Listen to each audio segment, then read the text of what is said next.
Welcome to our tutorial on how to access the vendor expense reports for quick service restaurants in Docket. Let's begin.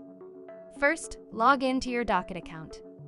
Next, go to the top navigation menu and select Business Reports from the drop-down menu. Now, in the subsequent menu, choose Expenses. Within the Expense Reports page, find and click on the vendor expense. Tailor the report to your needs by selecting your preferred time period. To download your report to Excel, go to the top right corner of the report page and find the three dots menu icon. Click on the three dots to reveal the menu options. And from there, select Export as Excel or Export as PDF.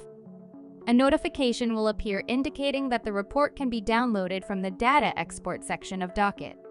To download the report, navigate to the Data Export section by clicking the Data Export link in the notification. Click the ellipses menu on the Data Export page and select the Download option. Thanks for watching this video. Check out our How to Videos playlist to watch more videos like this.